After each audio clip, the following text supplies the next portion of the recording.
Hello everyone, welcome back to my channel where we talk about Hungarian true crime cases, and my name is Tímea. And today's case is going to be something that I have actually covered already on my channel. It was my first video ever, but I was just so insecure and embarrassed about having it on my channel. It was just so poorly done, the editing, the lighting, I just couldn't finish a sentence without looking down. So I hope that today's video is going to be a little bit better, and now that I have more subscribers, it will reach more people as well. Now, today's story is about Kiss Béla, the most infamous Hungarian serial killer. Probably only Bátori Erzsébet, the Blood Countess, is a little bit more famous than him. And there is a lot of misinformation on the internet by YouTubers, foreign YouTubers, who don't actually understand the sources like I do, so I'm just here to tell you the actual story of Kiss Béla as much as we can know. Now, there is a lot of jumping around in the story. I'm trying to do it as chronologically in order as possible, but we are going to have to jump back here and there, so bear with me. This is the story of the man who pickled his victims. Kiss Béla was born on the 28th of July in 1877 in the city of Izsák. And he was the son of Kiss János and Varga Verona in a middle-class family. When he grew up, he moved to Budapest, where he became a tinsmith by trade, and he later moved to Cinkota with the desire to open up his own tinsmith workshop. Then Cinkota was a separate town, now it's just a district of Budapest, so it's not very far at all. The people that knew him described him as kind, polite, handsome, who knew his manners. He was very intelligent compared to not having received that much education, and he was supposed to speak 7 languages, of which he was very proud. He was also described as very creditable and in a good financial situation, which then was a very important descriptive word. If you owned a lot of money to somebody, you were the talk of the town. And since Kiss Béla didn't owe any money to anybody, then people really liked him.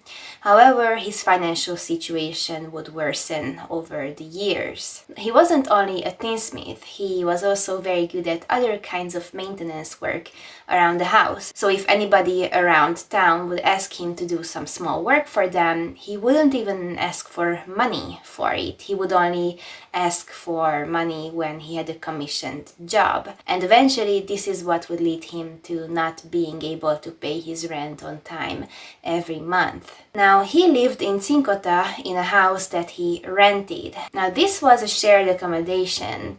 He had his own bedroom and I believe his own kitchen and stuff, but there were other rentees nearby and they all were in the same building and shared the same backyard. He was very possessive about the backyard and he would literally not allow any other rentee to even go inside the backyard and try to keep chickens there or plant their own flowers or plants there. He was very possessive, he would not allow anyone in there. And this was also the part of the backyard where more and more tin barrels would collect over the years.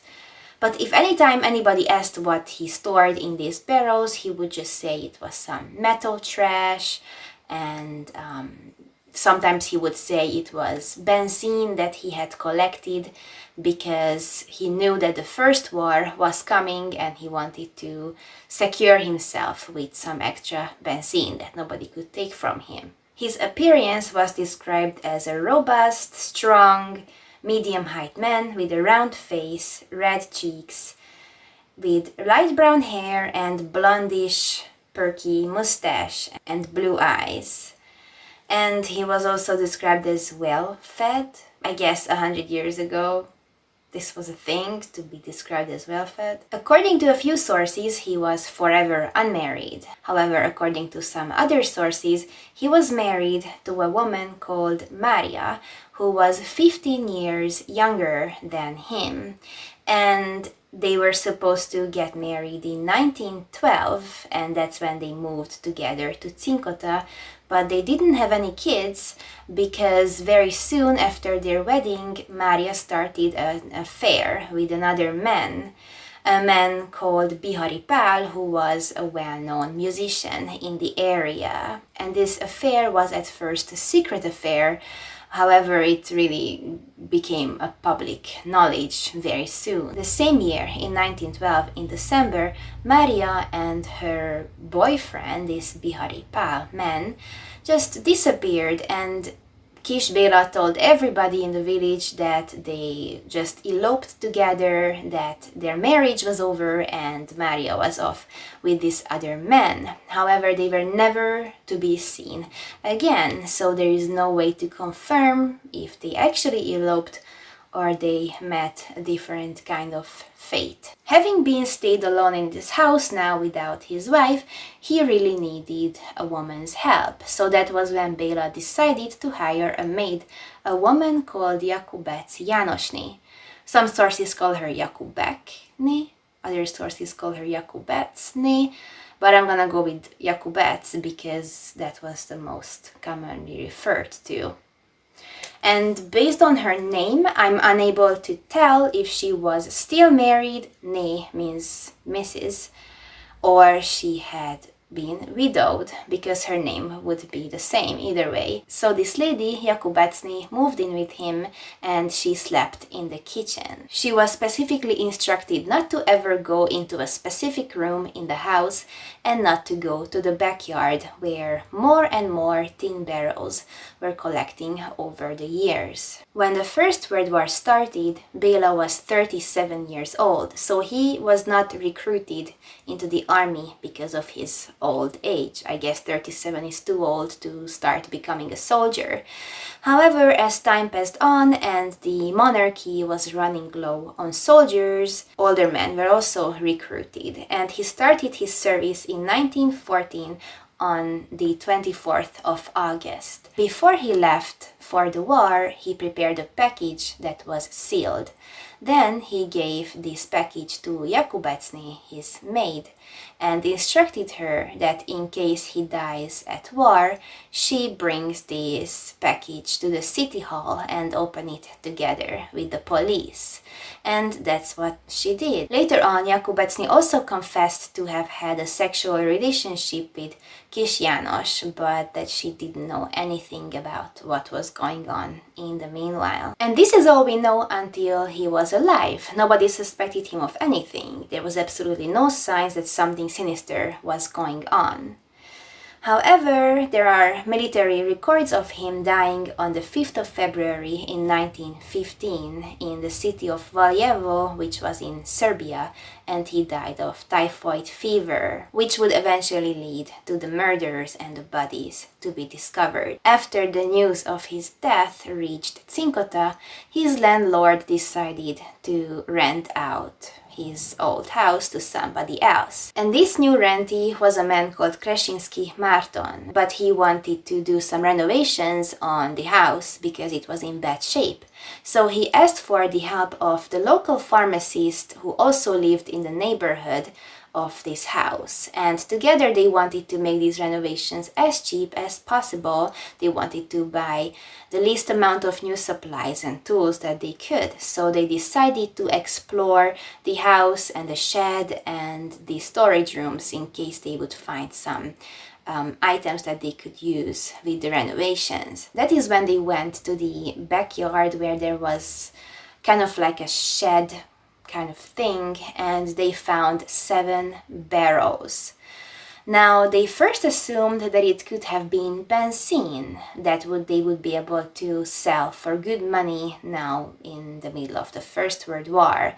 And they had reason to think that it was benzene because Béla told everybody these rumors that he was collecting benzene years before the First World War started to secure himself and always have benzene on hand, or like to sell it for good money. All of these barrels were closed airtight, and they lifted one of the barrels and made a puncture hole on the top of it with an axe, and that was when terrible stench came out of the barrel, the stench of a decaying corpse. Now these two men became very suspicious and curious about this, so they decided to puncture a leak on two more barrels. They opened them, and from one of them they pulled out a sack that was stitched shut. So they also opened the sack, of which they took out the decaying body of a woman. They also opened another barrel entirely, of which they just lifted out an entire bunch of blonde hair intact. So these two men didn't hesitate to call the police right away. According to some sources, the police transported all of the barrels to a public cemetery and they opened it in the public for anyone to see. But I don't know if this source is true or not. This sounds way unrealistic to me. Why would they do that? But there is this piece of information. What do you think about it? All of the barrels were opened, and the victims are the following. In barrel number 1, they found the body of a woman called Varga Katalin, who was the cook in an inn in Cinkota, and she had gone missing 2 years prior. In barrel number 2, they found the body of Pesadik Julia, who Kiss Béla had an affair with around 1905-1906, and they even moved in and lived together for 2 years and had 2 children, 2 girls called Aranka and Ilonka. And this woman, Julia, was also a cook, but then she went missing and nobody saw her ever again, and I do not know what happened to their children together. In barrel number 3, they found an unidentified woman, but she had an apron that had embroidered initials on it, RV. But she was never fully identified. We don't know who this RV could belong to. In barrel number 4, they found the body of who we believe is a woman called Fekete Eszter, but she was never fully identified, and we don't know what kind of relationship she had with Kiss Béla. In barrel number 5, they found the body of a 37-year-old woman called Tóth Margit, and she was also a cook, and she was supposed to go on a whole one-day date with Béla, and she also brought a crapload of money on her person. However, after the date that they were supposed to go on, she did not return home, so her family and friends reported her missing and started searching for her. They even went all the way to Kiss Béla to question him about where Tóth Margit could have been, to which he just answered that he traveled back home and he had no idea. And the family and friends actually made reports of him accusing him of doing something to Margit, but the police never looked into this possibility. There was no investigation on Kiss Béla about this. The 6th barrel contained this 27-year-old woman called Kukán Katalin, who had the same fate as Margit. She was supposed to go on a date and she also brought a lot of money with her. She was probably somehow coerced or convinced to bring money, and then after the date she just went missing. And when her family started looking for her, Béla just told them that she had fallen pregnant and she went back to her hometown because she was ashamed of being a single mother. And in the 7th barrel they found a 16-year-old young girl called Handler Maria, who also worked as a cook. And with her in the barrel, the police supposedly also found the body of a newborn or stillborn baby. Now, the autopsy or the medical examination confirmed that all of these women were killed with asphyxiation, most likely with a rope. All of the bodies were found either fully clothed in street clothing or in nightwear. So it is theorized that some of the victims were killed when they had just arrived in the house from behind, or they were sitting at the table and from behind, or they were leaving the home, and that was when they were attacked again from behind with a rope and choked to death. And those victims that were found in their sleepwear are theorized to have been murdered in their sleep or just about going to bed. But either way, there were no signs of struggle all of these women were caught off guard and they didn't really put up a fight against their killer. I wanted to quickly mention another version of events, that if you have watched any other video on this topic in English from foreign YouTubers who don't understand the sources will say that these bodies were found by the army, that the army got hold of the gossip that Béla collected benzene in these barrels, and because the army was lacking petrol, they just sent out some soldiers to fetch these barrels from Béla's house. However, when the soldiers opened it, they of course found the bodies. This is not really the misinformation that I have a problem with when it comes to these other YouTubers. My problem is that they claim that 24 bodies were found, that in these barrels there were 23 female bodies and 1 male body, and it is theorized that that male body and one of the female bodies could belong to Béla's wife and his wife's boyfriend.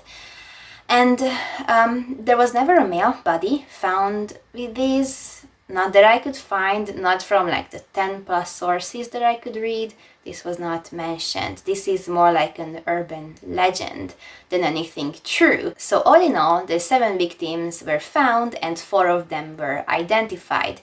2 of them were semi-identified and 1 of them was entirely anonymous. Now the police had a person and they had the victims and they had the MO. But the question arises, how was he able to put these bodies inside these very heavy barrels and transport them? Like where he would have committed the crime and how he would have stacked these barrels on top of each other in the backyard. Now, every single barrel was weighed and all of them were between 11 to about 40 kilograms heavy. And this looks oddly light for containing an entire person inside. Now, this became very oddly suspicious to the police as well, so they decided to confirm with a university professor slash medic, how is it possible that the barrels would weigh so little? And he came up with the answer that if a body is stored for several years in an airtight container, the body would decompose to weigh half of its original weight. And if the body at any point is exposed to air, it could decompose to at least 1/4 of its original weight, if not more. So it is entirely possible that a full-grown woman, 50-60 kilogram heavy, would be able to decompose to about 11 kilograms heavy as well. It's not out of stretch at all. And those barrels that weighed about 40 kilograms could have been shot airtight and less old, so it was entirely possible that they were also full-grown adult at some point. And this would have allowed Béla to pick up with his own hands, or at least roll these barrels to where he was going to store them. All of the bodies were laid to their final rest in a very beautiful ceremony on the 14th of May 1916, and I hope that it gives some closure to the families, if nothing else. Because Béla was supposedly dead at war, the police had to figure everything out on their own. They didn't have anyone to question. They worked very hard to produce some witnesses. And this is when Jakubecné, Béla's maid, comes back into the story. Remember that room that she was never allowed to go inside in the house. Now that was also opened up, and in this secret / closed room they found lots of letters, correspondence and photographs of hundreds of women, as well as some novels, books about love stories and murders, you know, the old kind. And in the box that Jakubecné was supposed to bring to the city hall after she got the news of Béla's death, it also contained further correspondence and love letters from 74 additional women. You might be asking how Béla had all of these women at his hand. He had hundreds of love letters and photographs from so many women. He put up ads in the Lonely Hearts section in the newspaper under the alias Hoffman, where he searched for women who were somewhat older than him for the most part. The only two younger victims of him were 27 and 16-year-old, and everybody else was older than him. And all of these women had a stable job. Most of them were cooks or maids, so they had some money, not a lot, but they had some savings. So Béla would write these ladies a lot of letters, confess his eternal love to them. He would propose marriage and ask them all to visit him in Cinkota, but he also convinced them to bring some money on their persons. And then he would meet all of these ladies at the train station in Cinkota, from which they would go home in the evening. And he either had sex with them or he didn't. There is no way to confirm, but in the end he strangled all of them to death and took their valuables and then put their bodies inside the barrels later on. He went as far as that whenever they went into a restaurant or an inn, the woman would pay for him, which would not happen even today in Hungary, let alone 100-something years ago. Imagine how outrageous that would be. Wow. There was another man who was able to come forward with some more information against Kiss Béla. It was his former housemate. As I said, in this house, they didn't really share a room or an exact living area, but their houses were right next to each other. And this housemate said that he often woke up to screaming and odd loud noises coming from the house part of Béla in the middle of the night. He would always see these ladies come with him from the train station, and then on occasion he would hear some screamings that he would even wake up from his sleep. It was so loud. And then the next day, Béla would never come out of his house. He would always say that he's busy and not to bother him. But oddly enough, this housemate never got suspicious of this or never reported it to the police or really anyone. According to a criminal psychologist, all of his victims were romantically and sexually deprived, and that's why they were so desperate to go on a date with this man that they had never met from the newspaper. And that's why he was even able to convince them to bring all of their savings with them. And it was even theorized that Kiss Béla was a lust killer, that he went off on people dying. It is possible that these murders were sexually driven, but according to some other psychologists, it is possible that Kiss Béla was actually impotent. I mean, not to say that being a lust murderer and being impotent cannot go hand in hand, because it is possible, but it is possible that he was just not able to perform sexually and he murdered these women in his frustration. It is also theorized that he just plain and simple hated women, that his hate towards women originated from his hate towards his mom, but there's no information on that. It's just a theory. And he could have been so sensitive and vulnerable that he turned it into this weird aggression towards women. The final thing I would like to mention is the possibility that he never actually died. Remember that his death certificate claimed that he died in 1915 in Serbia of typhoid fever. But over 100 years ago, identity theft was easier than any other time. Like, you could literally just exchange your documents with a dead person and assume their identity. And it is theorized that he just escaped war and moved around in the big wild world. But all that I'm going to tell you now is just a theory. It's not confirmed, and the official consensus is that he had died in 1915. He was sighted all over Austria, Germany, several other cities in Hungary. He was even sighted in France and as far as North Africa. But the weirdest one is from 1934. So 29 years after he supposedly died, he was sighted in New York, in Times Square, when a Hungarian man walked by and he claimed to have recognized him. Now, I don't know how so many years after he would have gotten so much older, he could have changed his appearance, and the photographs of him at the time weren't so good to just make a random person recognize him in New York. Like, I think that's very far-fetched. But this specific witness sighting was substantiated by another person from 2 years prior in 1932. And this man was a police investigator called Henry Oswald, who was very famous for his incredible memory, that he was able to recall every memory that he had ever had. He was able to recall everybody that he had ever seen. I don't know how I feel about that people just claim to recognize him.